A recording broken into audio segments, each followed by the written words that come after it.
Hoje nós vamos tratar de um assunto bem simples, bem fácil da igreja compreender, ainda seguindo a linha que iniciamos esse trabalho da Epístola aos Efésios. Hoje nós vamos ler um pouquinho no capítulo 3 e um pouquinho no capítulo 4. Glória a Deus. Abra sua Bíblia então em Efésios, capítulo 3, capítulo 4. Louvado e agradecido seja o nome do Senhor. Aleluia. Aleluia. Deus é bendito, Deus ele é santo, Deus ele é maravilhoso. E como o pastor já disse, é importante, essencial, regozijante e avivador estar diante da presença do Senhor. Não há lugar melhor, não há um lugar onde nós desejemos estar mais, se não for na presença do Senhor. A gente vai tratar um pouquinho disso também a respeito de estar na casa de Deus hoje. Aleluia. Todo mundo achou? Glória a Deus. Efésios 3, nós vamos ler do versículo 1 do versículo 1 ao versículo 6 e o versículo 10 também, e depois nós vamos ler 4, do 1 ao 6. Então vamos lá, começando no capítulo 3. Versículo 1. Por esta causa, eu, Paulo, sou prisioneiro de Cristo Jesus por vós, os gentios, se é que tendes ouvido a dispensação da graça de Deus, que para convosco me foi dada, isto é, o mistério que me foi manifestado pela revelação, como acima em poucas palavras vos escrevi. Quando ledes o que escrevi, podereis perceber a minha compreensão dos mistérios de Cristo, o qual em outras gerações não foi manifestado aos filhos dos homens, como agora foi revelado pelo Espírito aos seus santos apóstolos e profetas. O mistério é que os gentios são co-herdeiros e membros do mesmo corpo e coparticipantes das promessas em Cristo Jesus pelo Evangelho. Fui feito ministro deste Evangelho, segundo o dom da graça de Deus, que me foi dado segundo a operação do seu poder. Versículo 10. E foi assim para que agora, pela igreja, a multiforme sabedoria de Deus seja conhecida dos principados e potestades nas regiões celestiais. Capítulo 4, versículo 1 ao 6, vai dizer assim: Portanto, como prisioneiro do Senhor, rogo-vos que andeis como é digno da vocação com que fostes chamados, com toda a humildade e mansidão, com longanimidade, suportando uns aos outros em amor, procurando guardar a unidade do Espírito no vínculo da paz. Há um só corpo e um só Espírito, como também fostes chamados em uma só esperança da vossa vocação, um só Senhor, uma só fé, um só batismo, aleluias, um só Deus e Pai de todos, o qual é sobre todos e por todos e em todos. Aleluias. Glória a Deus. Louvado seja o nome do Senhor. Então, na primeira semana, aleluias, nós vimos e tratamos em Efésios que o Senhor Deus, o seu amor, ele caminhou em direção ao homem. Então ele nos trouxe bênçãos, ele nos fomos abençoados, né?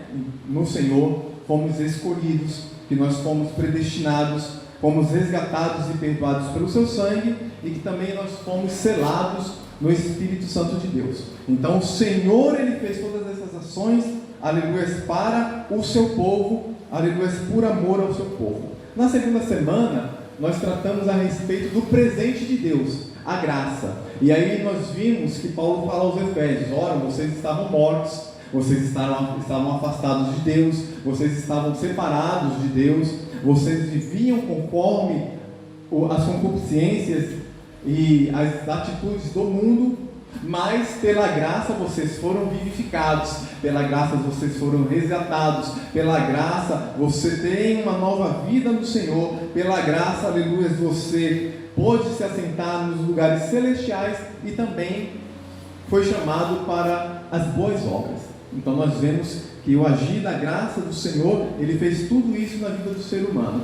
E hoje nós vamos tratar a respeito, após essa graça, após a graça do Senhor ter sido derramada sobre a humanidade, nós temos sido transformados. Como que nós devemos nos comportar por meio dessa graça? A igreja, ela tem um papel nessa terra. A igreja, ela, pela graça de Deus, ela deve cumprir algumas coisas neste mundo. E é isso que nós vamos ver que Paulo tratou aqui com os Efésios. Então, quando Paulo pega e fala, aleluias, que a graça, ela muda a nossa situação, ela muda a sua situação, ele vai dizer assim: eu fui preso. Ele começa iniciando o capítulo 3 dizendo: eu estou preso por causa de vós, gentios. Eu estou preso, eu estou encarcerado. Paulo, quando ele fala a respeito da graça e de que os povos deveriam ser unidos aqui no capítulo 3, no capítulo 2, Paulo vai dizer assim: olha, vocês estavam distantes de Deus, vocês não andavam próximo do Senhor, vocês não tinham as promessas, vocês eram um povo, gentios, que não tinham as promessas de Deus. E os judeus, eles tinham esse comportamento de serem, de certa forma, de desprezarem todos aqueles que não eram judeus. E Paulo vai falar assim: não. No capítulo 2, Paulo vai nos mostrar que Deus, o propósito de Deus, quando Ele derrama a sua graça sobre a humanidade, é fazer para si uma igreja santa e lavada. Mas os gentios não faziam parte inicialmente da igreja. Os gentios, quem são os gentios? Os estrangeiros, eu e você. Todos aqueles que não são da nação de Israel, aqui a Bíblia chama de gentil. Então nós éramos os gentios. Nós não tínhamos direito a essas promessas. Então o apóstolo vai começar dizendo assim: não, vocês não faziam parte, né, dessas promessas, eram estrangeiros, eram distantes da promessa de Deus, mas eu estou preso por causa de vós, porque eu, ao anunciar o Evangelho e a salvação aos gentios, eu sou desprezado pelo meu próprio povo. Então Paulo arrumou inimizades com toda a liderança de Israel. Paulo, por amor e ele entender que a graça se estendia àqueles que não eram judeus, ele foi perseguido, ele foi maltratado, e ele vai falar: eu estou preso porque eu preguei o Evangelho a vocês. O Senhor me chamou, o Senhor me chamou no caminho de Damasco e disse: vai, prega, aleluia, a minha palavra, o Evangelho aonde eu te mandar. E Paulo foi enviado, como nós sabemos, a todas as nações que não eram judaicas, né? A todos os locais onde não pertencia ali aquela região de Jerusalém. Então no capítulo 2, versículo 13 e 14, você volta aí uma página, versículo 13 e 14, Paulo vai dizer assim: mas agora em Cristo Jesus, vós que antes estavam longe, já pelo sangue de Cristo chegasse perto, pois é pela nossa paz, a qual de ambos os povos fez um, e destruiu a parede da separação, a barreira da inimizade que estava no meio, desfazendo na sua carne. Então Paulo ele vai dizer assim: vocês estavam distantes, vocês Efésios eram gentios, e já vocês não participavam das promessas, isso no capítulo 2, e vocês não participavam da promessa de Deus, mas pela graça agora vocês podem ser chegados, no capítulo 3, agora vocês podem ser chegados, Deus vai fazer um novo povo. E aleluias, o Senhor tinha segurado este mistério, tinha segurado um mistério que passou séculos e séculos, e ninguém compreendia este mistério. E qual é esse mistério que Paulo estava falando? Aqui no versículo 5 nós lemos, no capítulo 3 nós lemos que Paulo fala de um mistério que foi escondido da humanidade. Ou seja, ninguém no Antigo Testamento compreendia qual era este mistério, ninguém sabia, não era relacionado à salvação. Os gentios, já era profetizado que os gentios seriam salvos no Antigo Testamento, mas ninguém sabia, nem todos desconheciam o mistério que Cristo estava para revelar. O mistério era que ele iria unir os judeus com os gentios, e desse povo diferente, ele ia fazer apenas uma igreja. Isso foi escondido durante milênios. Isso ninguém sabia, os profetas não sabiam, nem Jeremias, nem Elias, nem Isaías, nenhum deles compreendia, sabiam que isso iria acontecer, mas pela revelação da graça de Jesus, aleluias, Paulo diz para eles: agora vocês fazem parte de um único corpo, e Deus tira aquela separação que existia, aquela ação que existia de separação entre os judeus e os gentios, animosidade, inimizade que eles tinham entre eles, e fala: vocês vão ser apenas um único corpo, uma igreja gloriosa, aleluias, louvado seja o nome do Senhor. Então nós vamos ver no versículo 6 que nós lemos aqui no capítulo 3, que Paulo vai falar a respeito disso. O mistério é que os gentios são co-herdeiros e membros do mesmo corpo e coparticipantes da promessa. Então aqui Paulo ele já vai descrever de forma bem clara, né, para não ficar dúvida, o que os gentios vão colher a partir da graça de Deus, o que os estrangeiros vão ter por meio do sacrifício de Jesus na cruz, que a Bíblia diz que o véu do templo foi rasgado do alto a baixo, demonstrando ali que acabou-se aquelas separações, que acabou aquelas inimizades que existiam no reino de Israel, aleluias. Então Paulo vai falar: gentios, vocês agora foram alcançados pela graça. O Senhor Jesus Cristo tem um plano para mim e para você. Tem um plano aqui para Quadrangular Jandira. Nós que somos estrangeiros, estávamos fora da promessa. Vocês, gentios, são herdeiros com os judeus. Vocês são herdeiros com Israel. Em algumas traduções vai dizer co-herdeiros em Israel, ou co-herdeiros em Cristo.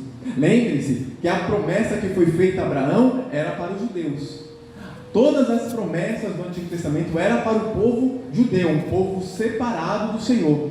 Os efésios não tinham direito a essa herança, nós também não tínhamos, mas Paulo vai dizer assim: agora vocês são herdeiros juntamente com Israel, aleluia. Vocês têm parte, aleluia, daquilo que o Senhor tem para entregar sobre a humanidade. Em Cristo, aleluia, não há qualquer vantagem ou desvantagem de ser judeu, não há qualquer vantagem ou desvantagem de ser grego, não há qualquer vantagem ou desvantagem de pertencer a essa ou aquela facção. Em Cristo todo mundo é um corpo só. Em Cristo todos nós somos apenas um, aleluia. E o Senhor ele vai tratar isso e vai dizer: vocês, o apóstolo Paulo vai dizer, vocês participam das promessas de Abraão. Isso é tremendo, isso é tremendo. Até então, aleluia, a humanidade estava perdida. Até então nós não teríamos como adentrar no reino do Senhor, porque essa promessa era para o povo de judeu. Não era nem para os brasileiros, não era para os orientais, não era para os asiáticos, não era para os europeus, era apenas para aquele povo. Mas Jesus vem e fala: não,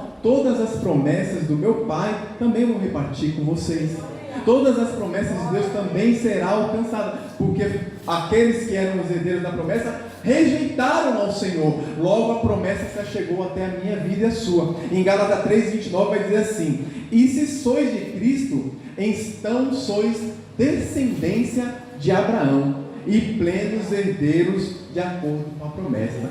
Então veja, aleluia, que todos aqueles que estão em Cristo, aleluia, nós estamos em Cristo. Os Efésios, quando foi anunciada a mensagem do Evangelho para eles, eles também passaram a estar em Cristo. Então logo, se todos nós estamos em Cristo, nós somos herdeiros da promessa, conforme a palavra do Senhor diz. Nós estamos plenos herdeiros da promessa. Essa promessa é para mim e é para você.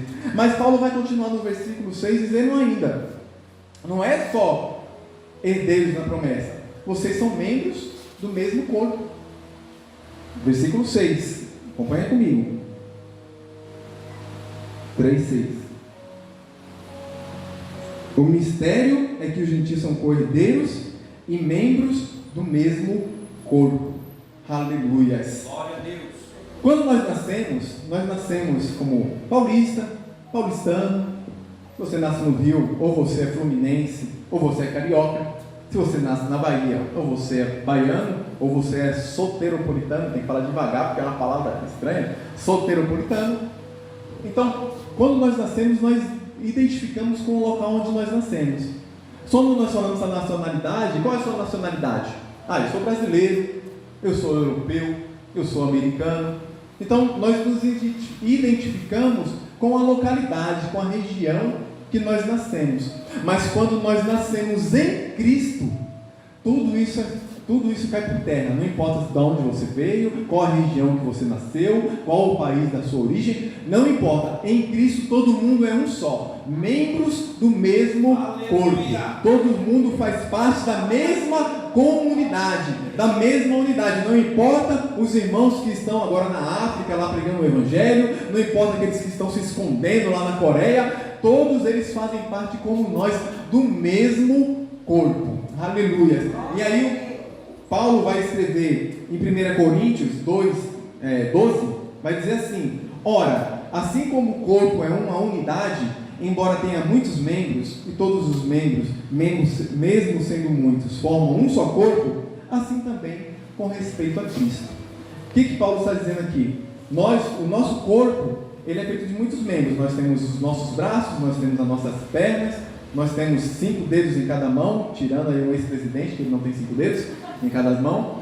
Temos 5 dedos no nosso pé. Todos esses membros, todas essas partes do nosso corpo, elas não coexistiriam sozinhas, elas não serviriam para nada só, mas quando elas estão ligadas no corpo, elas têm uma funcionalidade. O corpo está vivo. Se eu arrancar o meu braço, esse braço ele para de ter uma utilidade, ele para de ser funcional, ele para de estar vivo, ele vai ser um braço morto. Em poucos minutos, se você não implantar ele de volta, ele vai morrer, ele vai necrosar, ele não vai servir mais para nada. Assim é a ideia dos membros no corpo de Cristo. O membro do corpo de Cristo, ele tem que estar unido com o corpo, ele não pode estar separado, ele não pode ser membro e estar fora da comunidade, ele não pode ser membro e não querer viver em unidade, ele não pode ser um membro fora do corpo de Cristo, porque se ele for um membro fora do corpo, ele vai estar morto, ele vai morrer, ele não vai ter utilidade. É isso que significa ser membros do corpo de Cristo. O corpo aqui que fala é o corpo místico do Senhor, não é um corpo físico,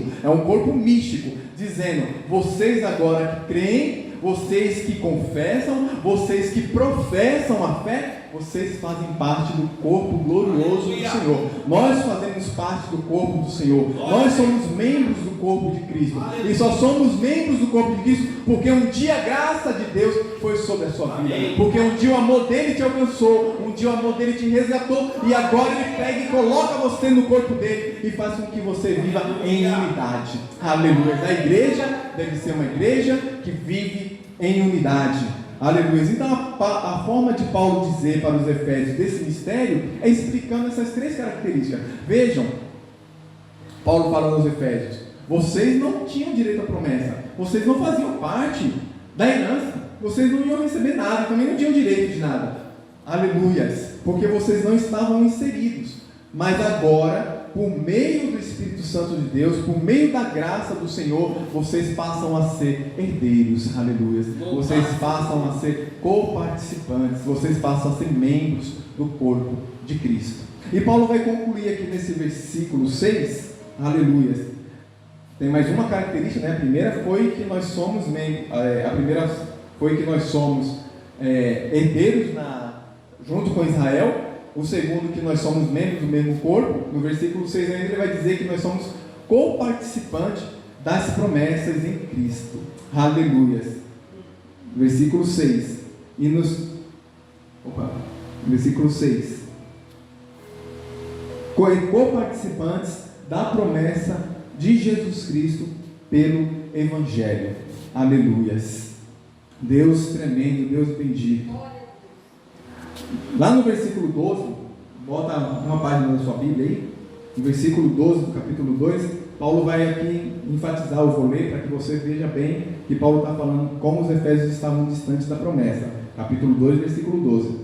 Que naquele tempo estáveis sem Cristo, separados da comunidade de Israel, estranhos às alianças da promessa, não tendo esperança alguma e sem Deus no mundo. Nossa, que palavra de Paulo, né? Vocês estavam sem esperança e sem Deus no mundo. Aleluia, Jesus. Santo é o teu nome.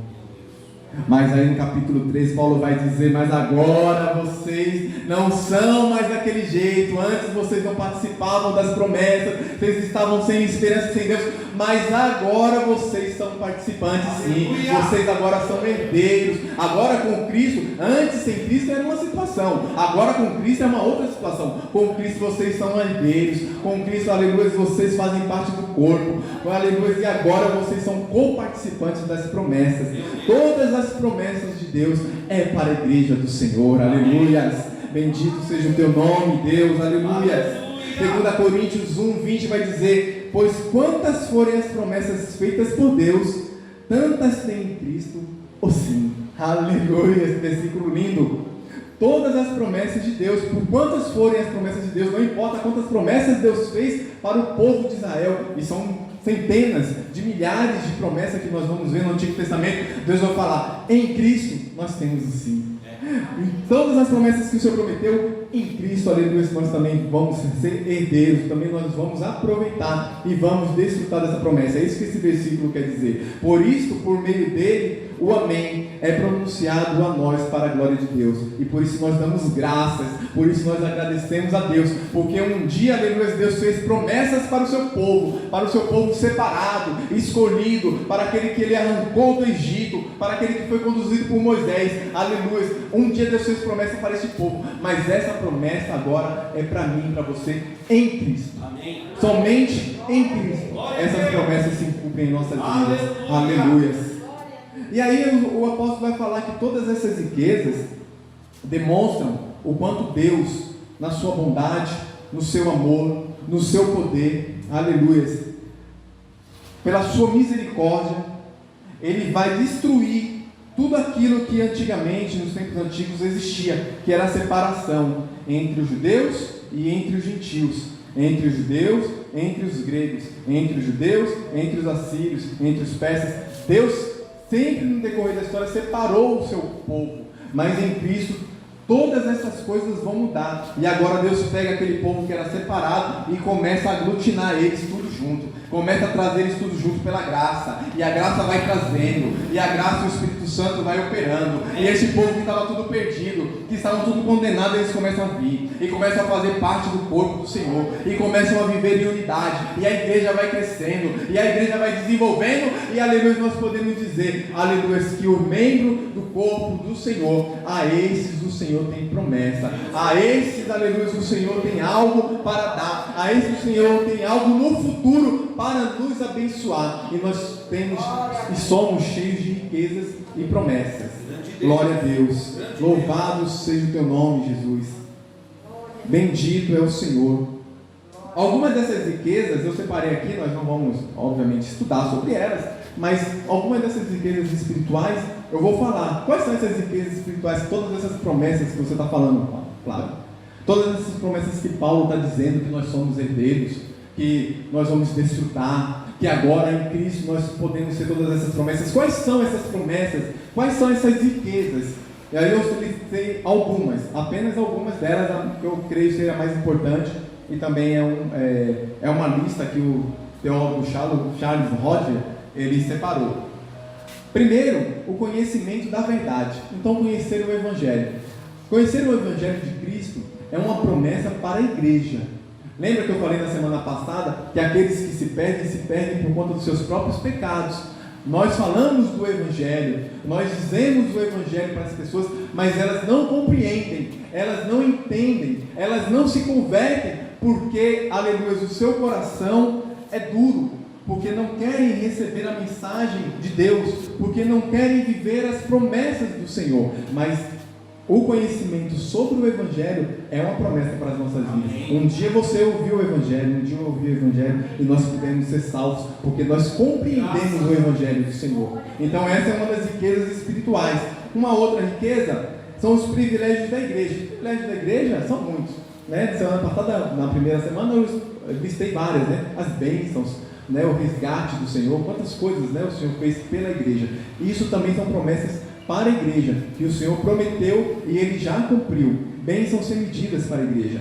A justificação, Jesus trocar no nosso lugar e pagar um preço, e assim nós somos justificados em Cristo. Isso também é uma promessa. Jesus só viria como Messias para salvar o seu povo. Lembre-se bem, Jesus viria para salvar os judeus. Jesus viria para salvar aquela nação, morreria por eles. mas por conta da rejeição deles, a sua morte alcançou toda a humanidade. Nós vamos verificar isso tanto no livro de Hebreus como nas cartas de Paulo. Então, veja que por conta do amor do Senhor, por conta desta graça, nós podemos ser justificados. É uma promessa. Outra promessa, e outra riqueza, como você preferir chamar, é a respeito da adoção. Nós somos adotados por Deus como filhos. A palavra do Senhor vai dizer que todos aqueles quanto creram, deu-lhes o poder de serem feitos filhos de Deus. Então, para quem creu, aquele que creu em Jesus, como eu e você, que estamos aqui, aquele que creu no Senhor Jesus, foi dado o direito, foi nos dado o poder de sermos chamados seus filhos. Olha que riqueza maravilhosa, ser chamado de filho de Deus, ser chamado de filho do Altíssimo. E sabemos que quando nós somos filhos de um Pai amoroso, nós somos beneficiados com todas as suas bênçãos e com todo o seu amor. Aleluias, louvado seja o nome do Senhor. Também somos santificados. A santificação por meio do Espírito Santo nas nossas vidas também é uma promessa e uma riqueza. Veja que nós somos santificados, nós não nos santificamos. Nós não temos condições de santificar a nós mesmos. O Espírito Santo que santifica a minha vida e a sua. E quando nós somos santificados, aí sim nós conseguimos abandonar o pecado, aí sim nós conseguimos viver uma vida correta, porque o Espírito já santificou. Não é você fazendo obras, não é eu praticando boas ações, não é eu jejuando, não é eu orando, que isso vai me santificar. Se o Espírito Santo não estiver dentro de você, você pode fazer o que quiser, não será santificado. Mas para aqueles que estão em Cristo Jesus, são unidade da igreja, fazem parte dos membros do corpo de Cristo, esses são santificados pelo Espírito Santo de Deus. Aleluias! Louvado seja o nome do Senhor. E somos também habitação, somos templos e morada do Espírito Santo, né? E também nós temos a vida eterna. Então, essas são algumas apenas riquezas, promessas que nós temos em Cristo. Então veja que quando Paulo fala para os Efésios que antes eles não tinham a promessa e agora eles fazem parte de todas essas promessas, e de igual modo eles podem requerer essas promessas da mesma forma que os judeus, os gentios também têm direito, e eles podem dizer: agora vocês são beneficiários das mesmas promessas dos judeus por conta de Cristo. Paulo vai continuar e vai dizer lá no capítulo 4, que nós lemos o outro trechinho, até aqui nós vamos ver que a graça ela uniu os povos, né? Até aqui nós vamos ver que a graça uniu o judeu com o gentio. Tirou aquela separação, aquela inimizade que existia entre eles e que existe até hoje, de passagem. Não sei se vocês conhecem algum judeu, mas eles ainda, como eles não acreditam em Cristo, eles ainda acreditam que eles são a nata da terra. Eles ainda acreditam que eles são melhores. Eles ainda acreditam que eles são os únicos representantes de Deus na terra e que eles são a nação escolhida. Aleluia. E que eles são a nação escolhida, eles são a nação eleita. Eles ainda não acreditam nisso, né? Mas nós sabemos aqui pela palavra do Senhor, aleluia, que aquilo que eles rejeitaram, nós tomamos posse mesmo. Nós agarramos com unhas e dentes, como diz o dito no mundo, nós agarramos com unhas e dentes. Aleluia, vocês rejeitaram, eu abraço a graça do Senhor. Eu, aleluia, eu aceito, aleluia, a graça do Senhor sobre a minha vida. Eu aceito o Espírito Santo que vocês não quiseram sobre mim. Aleluia, eu todos os dias eu vou lutar e vou perseverar para que a presença do Senhor, aleluia, não fuja da minha vida e da minha casa. Aleluia. E Paulo vai começar lá o capítulo 4 dizendo de novo, né? Olha como Paulo já estava indignado, né? Porque ele começa o capítulo 3 dizendo: estou preso por causa de vocês. E no capítulo 4 ele vai começar de novo. Portanto, como prisioneiro do Senhor, né? Então, veja, Paulo está enfatizando bem para os Efésios, não que ele estava triste porque ele tinha sido preso por pregar o Evangelho. Não era isso, ele estava feliz. Mas ele queria que os Efésios se lembrassem: olha, veja tudo aquilo que eu passei para poder anunciar o Evangelho do Senhor para vocês. Ninguém queria que eu pregasse para vocês. Tentaram me parar, tentaram me prender, me bateram, judiaram, me chicotearam, para que eu não levasse a mensagem do Evangelho para vocês e dissesse que vocês também não herdar a promessa. Eles não queriam, os judeus não queriam, nem os judeus que eram convertidos, nem aqueles que Paulo já tinha falado a respeito de Cristo, nem esses judeus queriam. Se você olhar lá em Atos, você vai verificar que a igreja se dividiu por causa disso. muitos queriam pregar para os gentios, mas uma grande cúpula, a grande maioria ali não queria que o evangelho saísse ali de Jerusalém, que tivesse só apenas entre os judeus. Os precursores são Pedro e Paulo, né, de levar o evangelho aos gentios. Mas veja então que os judeus eles tinham uma animosidade muito grande com o estrangeiro. Eles não gostavam de estrangeiro. E os efésios eles eram estrangeiros. E por isso que Paulo está escrevendo essa carta para eles. E aí Paulo vai dizer assim, no capítulo 4, do 1 ao 6, né? Nós vamos ver 7 doutrinas ou 7 essências, 7 princípios, como vocês preferirem chamar, de base bíblica doutrinária, falando qual é o comportamento, ou como deve ser o comportamento desse povo que Deus reuniu. Afinal de contas, Deus derramou a sua graça, Deus já deu o seu poder, já deu o seu Filho e uniu os povos. E agora, como que esses povos devem se comportar? Como que deve se comportar a igreja de Cristo? Como deve se comportar eu e você? Como deve se comportar os efésios, ou como deveria, né, se comportar os efésios naquele tempo como igreja? Como que eles deveriam ser? E Paulo vai ensinar por meio de 7 princípios que estão na palavra de Deus, estão aqui no texto. Então, quando você ler, você vai conseguir lembrar bem de tudo aquilo que eu disse, porque está na Bíblia, né? A mensagem, eu gosto muito de uma frase do Hernando Dias Lopes, que ele diz assim, que nós não preparamos mensagem, nós só transmitimos, porque a mensagem já está pronta. A mensagem é de Deus, eu não preparo mensagem, então eu gosto de pegar aquilo que a Bíblia diz e trazer para os irmãos. Depois fica fácil de você ler e você relembrar de tudo aquilo que foi tratado, né? Então eu não gosto de ficar criando teorias bíblicas, né? O César Cavalcante vai dizer, eu não gosto de ficar fazendo interpretação Thundercat, né? A visão além do alcance, né? Eu gosto de fazer a interpretação daquilo que está escrito na Bíblia. Então Paulo vai dizer aqui no capítulo 4 esses 7 princípios, que vai começar no versículo 4 e vai até o 6. E ele vai dizer, aleluias, para a igreja se comportar como uma igreja verdadeira, como uma igreja que realmente creu no Senhor Jesus, que realmente acreditou na palavra do Evangelho, que realmente teve sua vida transformada. A igreja, ela tem que ser um só corpo. É a primeira coisa que Paulo vai dizer, que a igreja ela tem que ser um só corpo. Aleluias. Grande é o Senhor. Paulo ele não suportava a ideia de que agora que Cristo uniu os povos, existisse dois corpos separados. Um corpo lá de judeus e um corpo de gentios. O outro lá de grego, o outro. O que quer dizer isso? Ele não ia aceitar panelinhas, não vai ficar fazendo panelinha.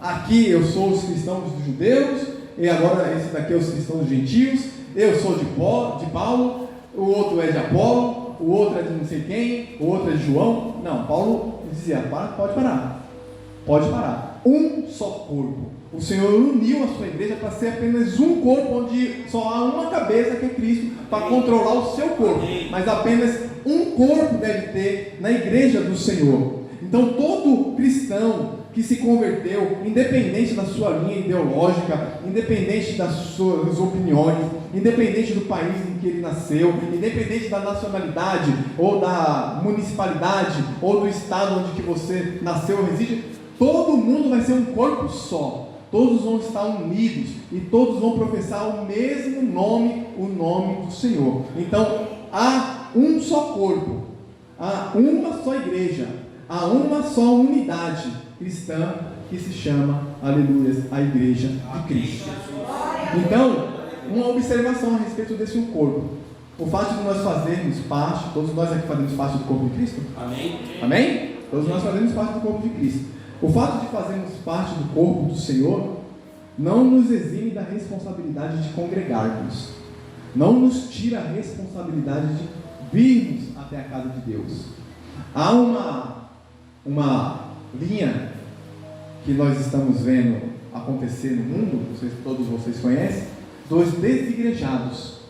Então é aqueles que se dizem cristãos, que dizem servir a Cristo, que dizem que se converteram e que o Espírito Santo de Deus está neles, mas eles abominam vir à casa do Senhor.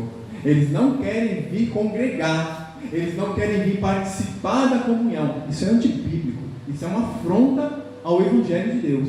Isso é uma afronta, aleluia, aquilo que a Bíblia diz. E a Bíblia vai dizer, lá em Hebreus 10, 25, que não deixemos de reunirmos como igreja, segundo o costume de alguns, mas encorajemo-nos uns aos outros, ainda mais quando vocês veem que se aproxima o dia. Aleluia. Deus não reconciliou o homem, não reconciliou os povos, não reuniu todos aqueles que professassem o nome do Senhor Jesus, para agora algumas pessoas dizerem que não precisam congregar, para agora dizer que não preciso do corpo, não preciso fazer parte dos membros do corpo de Cristo. Ora, você não faz parte do membro, logo você está fora do corpo, e logo você não é membro, você é apenas um pedaço de carne morta. Você não está congregando, você não está vivendo com o Senhor, logo você não está inserido no corpo de Cristo. Para estar inserido, para viver em unidade, precisa ter um só corpo. Precisamos viver como um só corpo. E assim nós vamos demonstrar que nós temos unidade. É o que a Bíblia diz. Quando for um só corpo, quando andarmos dessa forma, então todos reconhecerão que nós somos a igreja do Senhor. E que vivemos aquilo que Deus quer que nós vivamos. Não que eu quero, não que o pastor quer, não que você quer, mas aquilo que a Bíblia quer que você viva. E a Bíblia quer que você viva como se você fizesse parte de apenas um corpo. Corpo de Cristo. Aleluia. E Paulo vai continuar. E vai dizer nos versículos seguintes que também devemos viver em unidade e um só Espírito. Aleluia. Um é um único Espírito, aleluia, da qual nós vivemos, da qual nós clamamos. O Espírito Santo foi derramado uma só vez e uma vez única para poder suprir a necessidade da ausência do nosso Salvador. Ele disse: é necessário que eu vá para que eu envie o Espírito. E o Espírito Santo de Deus foi enviado, se encontra no meio de nós, habita em nosso coração, faz morada em nossas vidas. E assim, todos aqueles que são habitados pelo Espírito Santo de Deus, estes são a igreja de Jesus. Estes fazem parte do corpo de Jesus. Estes estão em unidade. Aleluia. Então o Espírito Santo, ele transforma nossas vidas, ele regenera, ele habita em nós. Aleluia, por meio do seu poder. Aí tem até a música que o pastor gosta, né? Eu também gosto. Eu mostrei para ele a música. Pode morar aqui. Foi eu que entendi, pastor. Pode morar. Brincadeira, já conhecia já há bastante tempo. Então, essa música ela vai dizer, né? Meu noivo esperado, eu abro a minha casa. Pode morar aqui. Pode morar aqui. Então, quem mora em nós? Quem mora em nós é o Espírito Santo de Deus. Nós somos templo, morada do Espírito Santo de Deus. A igreja de Cristo, aleluia, ela é habitada pelo Espírito Santo de Deus. A igreja não é as paredes, a igreja não é a estrutura, a igreja não é lá um título que está escrito lá, pessoa jurídica de direito privado, né, que é a nova nomenclatura da igreja. Direito oh Jesus, fugiu. Organização religiosa de direito privado. A igreja não é isso aí é instituição. A igreja somos nós. Nós somos a igreja de Cristo. Nós somos aqueles que vivem como um corpo. Nós somos aqueles que somos habitados pelo Espírito Santo de Deus. E além de sermos habitados pelo Espírito Santo de Deus, e é uma promessa também a habitação do Espírito sobre as nossas vidas, que nos guia, está escrito lá em Ezequiel 36, 27, que vai dizer assim: porém o meu Espírito em vocês, e os levarei a agirem segundo os meus decretos, e a obedecerem fielmente as minhas leis. Isso está lá em Ezequiel 36. Então veja que o Senhor promete colocar o Espírito Santo dele em nossas vidas. E em Gálatas 5,16 vai dizer: portanto vos digo, vivei no Espírito, e de modo algum satisfarei as vontades da carne. Quem anda no Espírito de Deus não vive da sua maneira. Quem anda no Espírito Santo de Deus, ele não vive em desunião. Alguém sabe de alguém que vive em desunião dentro da igreja? Aqueles que são conduzidos pelo Espírito Santo de Deus, ele vive em unidade, ele não anda na carne, ele é guiado pelo Espírito Santo de Deus. E se ele é guiado pelo Espírito Santo de Deus, ele, aleluia, tem prazer em estar com a comunidade cristã, ele tem prazer de ajudar e auxiliar o irmão, ele tem prazer em conviver, em conversar com a família de Deus, aleluia, que é isso que nós somos, a família de Deus, a igreja do Senhor, a igreja viva do Senhor, aleluia. E aí ele vai dizer assim que também há uma só esperança. A nossa esperança, aleluia, quando Paulo fala que dá uma só esperança, a nossa esperança é que um dia nós iremos morar com o Senhor. A nossa esperança é Cristo, a nossa esperança é Jesus. Muitos, aleluia, colocam suas esperanças em coisas desta terra. Muitos colocam as suas forças, colocam todo o seu intuito, todo o seu ser, buscando e almejando coisas deste mundo. Mas, aleluia, Paulo vai falar, vocês devem ter uma única esperança. E aí a esperança que vocês têm que ter é de ir morar com o Senhor, aleluia, no seu trono de glória. É poder entrar nos céus e poder reinar com Ele, poder sentar com Ele, poder viver com Ele eternamente. Esta é a esperança da igreja do Senhor. Essa é a esperança que nós devemos ter. A esperança de, aleluia, de um dia tomarmos posse da nossa herança celestial. Aleluia. Nós temos uma herança celestial que um dia, aleluia, tomaremos posse. Já está preparada. Ela já está pronta. A Bíblia diz, aleluia, que o Senhor disse: eu vou vos preparar um lugar, para onde eu for, vós estejais também. Mas já está pronto, né? Só está aguardando. Estamos aguardando apenas o Senhor vir nos buscar. Essa é a nossa esperança. Ora vem, Senhor Jesus. Ora vem, Senhor Jesus. Leva-nos para, aleluia, aleluia, a tua glória, aleluia, para o gozo do nosso Senhor.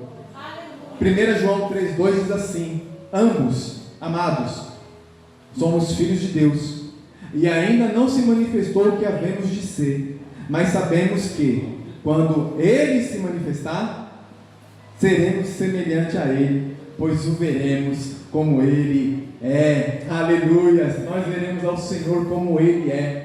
Nós veremos, aleluia, ao Senhor em toda a sua glória. Mas isso é só para a igreja, isso é só para a noiva, isso é só para a igreja que vive em unidade, isso é só para os membros do corpo de Cristo. Aleluia. Se você ainda vive em separação, ou se nós verificarmos, aleluia, portões afora, que ainda existe separação, aleluia, de igreja A, de igreja B, de grupo A, de grupo C, se nós ainda vemos isso, essas pessoas não vão entrar no reino de Deus. Porque, aleluia, o reino do Senhor é para a noiva, é para a igreja que vive em unidade. Então, o que Paulo está dizendo aqui é muito sério. Ele falar que nós devemos viver em unidade é algo muito sério, porque isso demonstra se nós temos ou não o Espírito Santo de Deus. Isso demonstra se nós mudamos de vida ou não, se fomos transformados ou não. Tudo vai se resumir àquilo que, aleluia, nós devemos verificar. E verificaremos na vida dos nossos irmãos se estão cumprindo com aquilo que a palavra do Senhor diz. Estão vivendo em um só corpo, em um só espírito, em uma só esperança? Se estão vivendo dessa forma, aleluia, glória a Deus, é a igreja do Senhor, é aquela que Ele separou. Mas se não, algo está errado e precisamos nos consertar. E Paulo vai continuar e vai dizer assim: há um só Senhor. Aleluias. Obviamente aqui ele está falando de Cristo. Apenas um Senhor. Só existe um Senhor. Não há outro mediador, não há outro redentor, não há outro advogado. Não adianta clamar para João, Pedro, Paulo, não adianta clamar para Maria, para Josefina, para Elizabeth, não adianta clamar para ninguém. Só há um Senhor, um único Deus da qual nós devemos servir. E toda a igreja de Cristo, todo membro do corpo de Cristo, reconhece o senhorio do Senhor Jesus, reconhece que Ele é Senhor, reconhece que Ele é o único Deus. Aleluia. A palavra do Senhor vai dizer que todos aqueles, aleluia, que confessam o nome do Senhor, esse vai ser salvo. Todos aqueles que confessam o nome de Jesus, todos aqueles que amam ao Senhor Jesus. A igreja, o corpo de Cristo, logicamente, por princípio, é uma igreja que tem como Senhor, aleluia, o nome do Senhor Jesus, o nosso Cristo, o nosso Messias. É o único Senhor. Romanos 10, 9, 12, 13 vai dizer assim, capítulo 10, versículo 9, 12, 13. Se você confessar com sua boca que Jesus é Senhor e crer em seu coração que Deus o ressuscitou dentre os mortos, será salvo. Não há diferença entre judeu e gentil, pois o mesmo Senhor é Senhor de todos e abençoa ricamente todos os que invocam, porque todo aquele que invocar o nome do Senhor será salvo. Aleluia. Então, todos nós devemos, como igreja, invocar o nome de Jesus. Uma vez foi perguntado para Gandhi, um grande líder conhecido mundialmente, né, vive lá na região da Índia, lá. Uma vez perguntaram para ele assim: Gandhi, o que faz?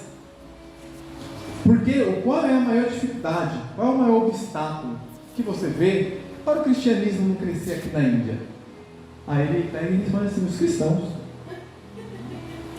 São os cristãos, é o maior empecilho. Porque, é claro que ele não explicou isso, mas a Bíblia vai dizer: quando nós vivemos em desunião, quando há falta de unidade na igreja, quando os irmãos se degladiam entre si, é porque a presença de Deus não está no meio. Então, o próprio empecilho para Deus agir no meio das nações e o Evangelho propagar é os cristãos que não deixam que o Espírito Santo o amolde, trabalhe neles, para que as pessoas vejam exemplos na vida dos cristãos. Os cristãos são os maiores e problemáticos. É o maior problema. Não é Deus, não é o Espírito. Ele já fez tudo. Tudo já foi feito, tudo já está preparado. É nós que temos que nos amodar. É nós que devemos nos consertar, nos reconciliar com o Senhor e passarmos a viver uma vida de unidade. Aleluia, Jesus. Bendito, aleluia, é o teu nome. Paulo vai continuar e vai dizer assim: há uma só fé. É aquele capaz de entender que a nossa fé é a fé em Jesus Cristo.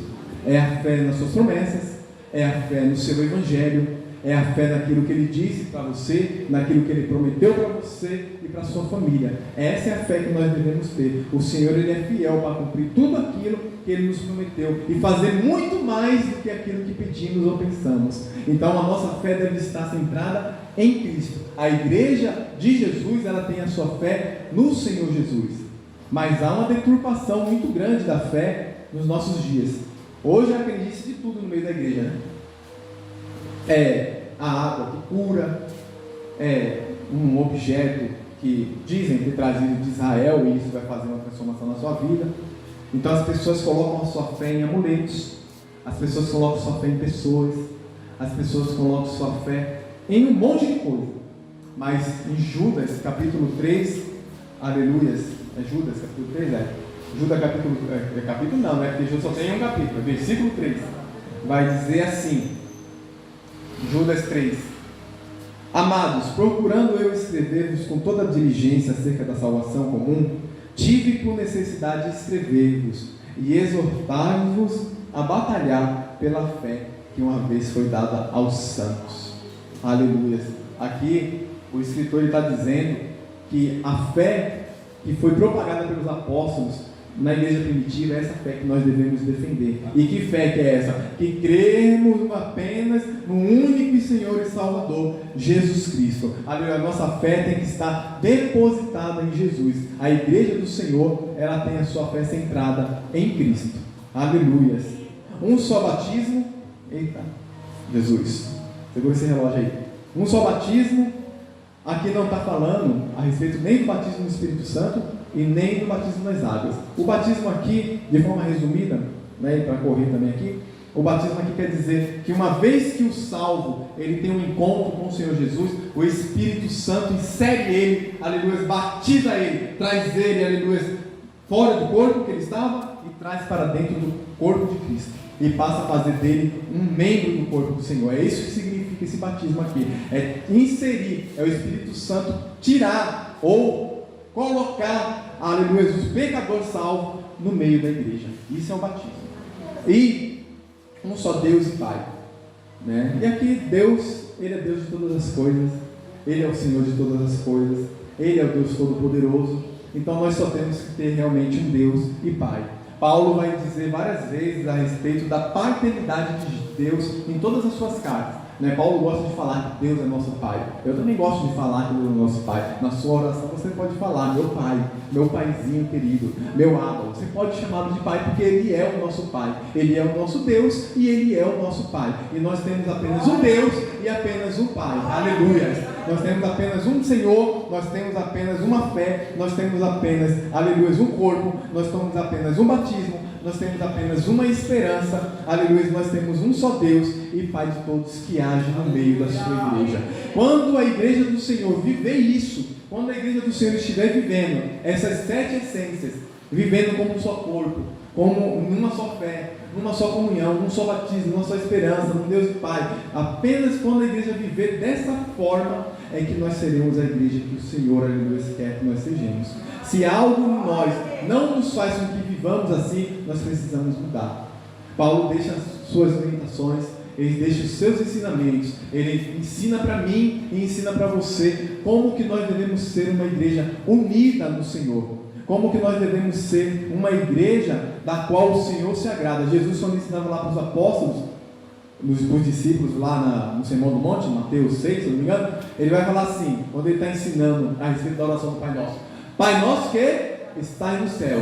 Ele não fala Pai meu que está no céu, ele fala Pai Nosso. Nós temos um único Pai. Aí o Pai é para a igreja, é para a unidade, é de forma coletiva, né? De forma unida, em união, numa perspectiva de conglomerado. Nós devemos ser uma igreja assim. A unidade da igreja deve ser algo importantíssimo de vivermos. Às vezes nós nos preocupamos muito com dons, nós nos preocupamos muito com movimentos dentro da igreja, mas nós não nos atentamos para coisas essenciais da fé, que é como nós devemos viver como igreja.